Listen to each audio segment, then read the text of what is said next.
발표하고 이제 합격하신 분들도 계시겠지만 낙방하시는 분들도 분명히 있겠죠. 거의 대부분 떨어지는 시험이니까. 그러면 낙방하셨을 때 이제 어떻게 스탠스를 잡아야 되는지 또 어떤 일정에 따라서 공부를 끌고 가야 되는지에 대한 얘기를 또 안 드릴 수는 없어요. 왜냐면 매년 시험은 있는 거고 붙는 사람 있으면 떨어지는 사람이 있는 거기 때문에 얘기를 조금 해보죠. 좀 무거운 얘기여서 입이 안 떨어지는데 떨어지고 나서는 아무래도 제일 처음 해야 될 거는 멘탈 관리죠. 어떤 생각을 하는 게 제일 좋을까요? 처음에 가장 크게 다가오는 건 나는 병신이구나 이러면서 자책을 하기 시작하고 그 다음으로 오는 생각은 이걸 또 해야 돼? 라는 생각이 찾아오죠. 나는 생각에 그런 생각들은 그냥 하지 말아야지 라는 생각보다도 그냥 흘러가게 두는 게 제일 좋은 것 같아요. 흘러가게 두고 내가 마음을 잡아야 되는데 그 순간에 제일 좋은 건 그냥 독서실을 잡든 2.5단계 유지돼서 집안에 있을 거면 어차피 책 피고 공부한다는 거 무의미해요. 그럴 때는 차라리 과감하게 동영상 같은 거 하나 해서 저는 칠목가락을 맞고 떨어졌을 때 앉아서 기본 강의를 다 끊었어요. 그냥 앉아서 다 아는 얘기인데 그냥 봤어요. 마음이 조금씩 안정이 되면서 내가 왜 실무를 꽈락을 받았는지를 성찰하는 그런 시간도 들면서 12월 말쯤 되니까 조금 해보게 되더라고요. 그래서 그냥 앉아서 제일 쉽고 기초 강의 같은 거 들어보시면 김상욱 박사사 같은 경우에는 그런 기초 강의가 스텝 바이 스텝으로 돼 있으니까 그거 한번 딱 끊어서 그냥 쭉 한번 들면 내가 몰라서 떨어지진 않았구나 라는 느낌도 들면서 내가 어떻게 해야겠다라는 방향성도 좀 생겨요. 그럼 마음이 또 잡힙니다. 나는 세 가지 정도가 떨어졌을 때 생각이 좀 많이 했던 건데, 물론 이제 나랑 같이 공부했던 나보다 부족했던 애들이 붙는 거는 잘 받아들이기가 힘들 수가 있어. 근데 합격하고 나서 냉정하게 보니까 과연 스터디에서 성적이 덜 나오거나 아니 암기 상황이 덜 돼서 나보다 못했던 애들이 과연 그 못하는 것일까? 아니거든. 왜냐하면 시험 당일날에 자기의 글 쓰는 능력 이런 것들로 충분히 커버할 수 있었고, 오히려 나는 너무 암기식의 정형화된 답안, 그러니까 문제에서 물어봤던 대로 못 쓰고 내가 알고 있는 걸 쓰는 답안으로 계속 연습했기 때문에 그런 결과가 있을 수 있다. 오히려 나보다 좀 덜 암기된 사람들이 자기의 글 쓰는 능력으로 썼기 때문에 합격했다. 그렇게 받아들여야 되는 문제가 하나 있는 것 같아요. 두 번째 얘기하고 싶은 건 승현이 형이 얘기했던 거 좀 일맥상통한데, 인강을 듣는 게 처음에 되게 중요한 게 뭔가 하면 시험을 다시 준비하는 상황이 있을 때 예를 들어서 법규의 100 중에서 내가 단 5를 몰라. 그거를 채우기 위해서 나는 인강으로 다시 내가 준비해야 된다 생각하는 거거든. 작년에 했던 걸 똑같이 한다? 그러면 똑같은 결과가 나올 수밖에 없다 생각을 해. 그래서 서브 정리한 게 있다면 과감하게 버리고 다시 준비하려는 자세가 좀 필요한 것 같고, 세 번째는 자기에 대한 믿음이 좀 필요한 것 같아. 열심히 할 수 있다라는 자신감을 가지는 게 좀 필요한 것 같아.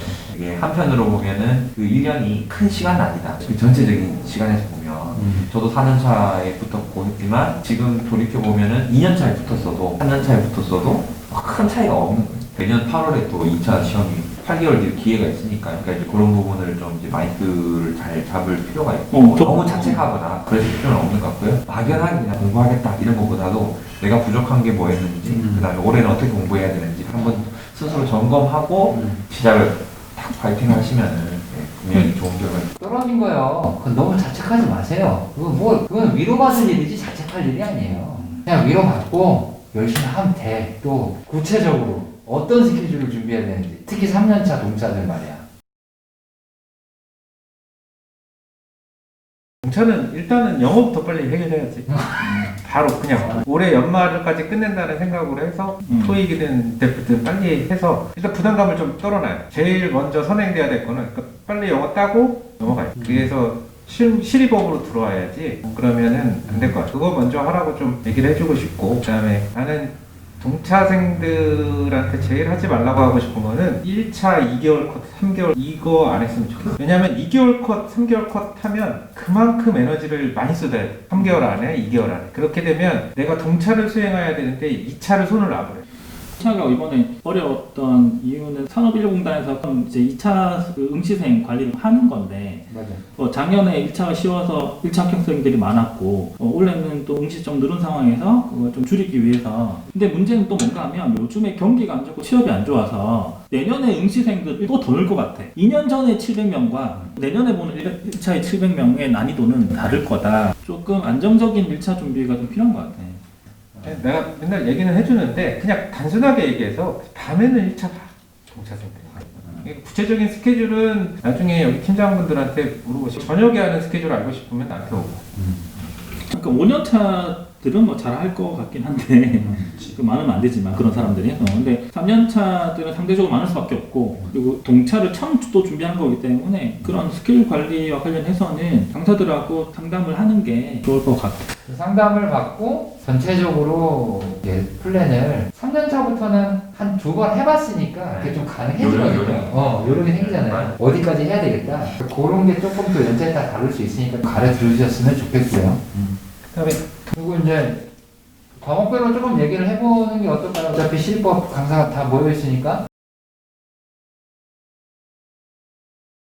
이번 시험의 난이도가 중상은 맞는데 극악은 아니다라는 거야. 지난 2년간 너무 쉬워서 거기에 맞춰서 수험생 공부를 했던 건데 어쨌든 가장 중요한 부분은 실무도 논술이라는 거야. 숫자 위주의 답안을 써서는 어떤 평가사도 점수를 다 주질 못해. 채점의 기준에 보면 답안 논리 결정에 대한 것들을 추가적인 점수를 주기 때문에 숫자를 다 맞췄다 해가지고 60점 이상 주질 않아. 그런 논술에 대한 부분 결국은 어떤 판단사항이고 전문가로서의 어떤 기술사항이거든. 효율적으로 공부를 해야 되는 건 맞아. 근데 내가 맨날 아는 문제로 아는 내용으로 아침에 잠 깨려고 그 짓을 왜 맨날 하냐 이거지. 조금 더 깊이 있는 이야기를 들어가면서 또 정리를 하면서 충분히 공부할 수 있다. 특히 이제 요번에 실무의 문제의 경향들을 보면 정말 판단사항들이 또 필요한 것이고 근데 판단을 할 때 사실 ят게 알고 있으면 판단을 할 수가 없어. 그렇기 때문에 조금 더 깊이 이해하려는 노력을 계속 가질 필요도 있고 또 우리 수련형이 뭐 거의 2번은 뭐 이런 거 잘하니까 이번 문제도 거의 다른 문제처럼 보이지만 최근에 어떤 경향들을 이야기했고 뭐 명분에도 들어보니까 수익률에 대한 이야기를 또 쓰게끔 해서 한 거기 때문에 팀장들 또는 강사들이 제시하는 내용들을 최대한 많이 알려고 노력해야지 자기가 이건 몰라도 돼 어려워 이렇게 커트를 하는 거는 아닌 것 같아.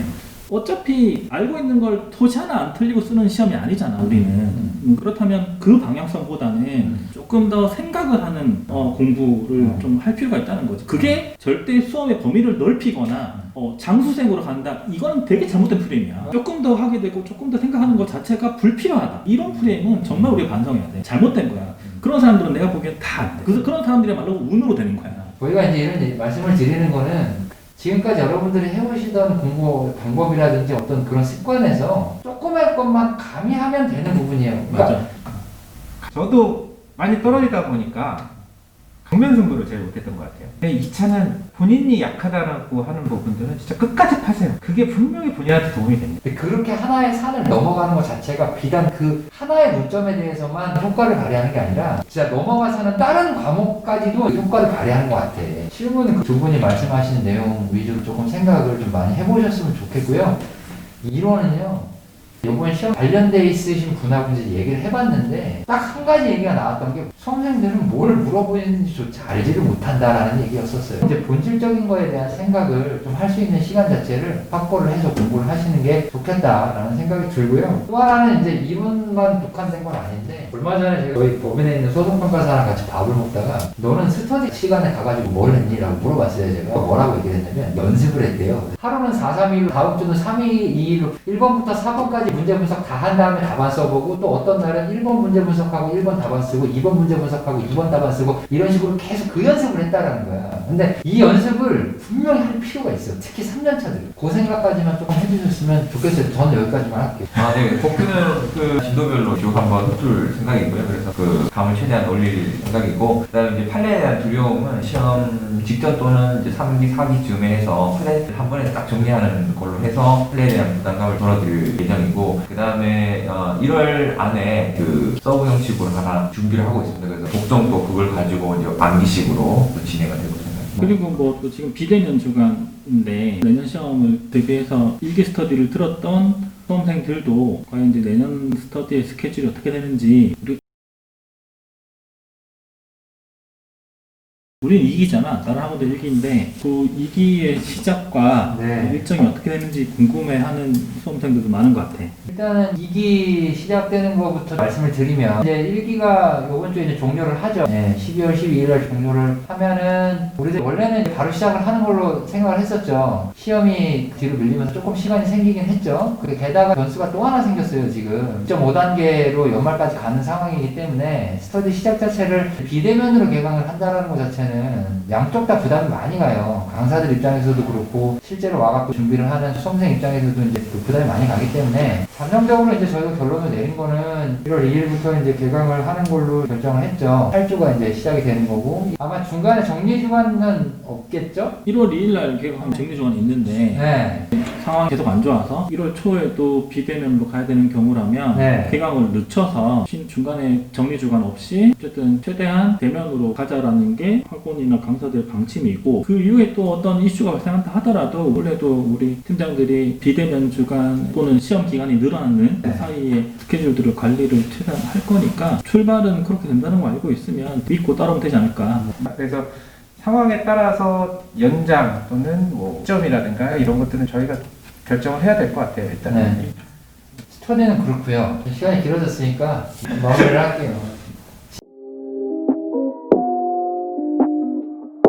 진짜로 저희가 하는 얘기를 듣고 뭐 욕이 나올 수도 있습니다. 괜찮아, 욕해. 욕하고 빨리 붙으면 상관없어요. 1분만이라도, 단 5분만이라도 오늘 말씀드렸던 내용들을 조금 생각을 해보셨으면 좋겠어요. 욕먹어도 상관없어요. 올해 이 영상을 듣고 계신 분들은 내년에 똑같은 영상을 안 들으셨으면 좋겠습니다. 이거 전에 찍었던 합격한 다음에 어떤 일들이 벌어질까 그 영상을 보고 계셨으면 좋겠다라는 말씀을 드리면서 마무리하도록 하겠습니다. 네. 그렇습니다.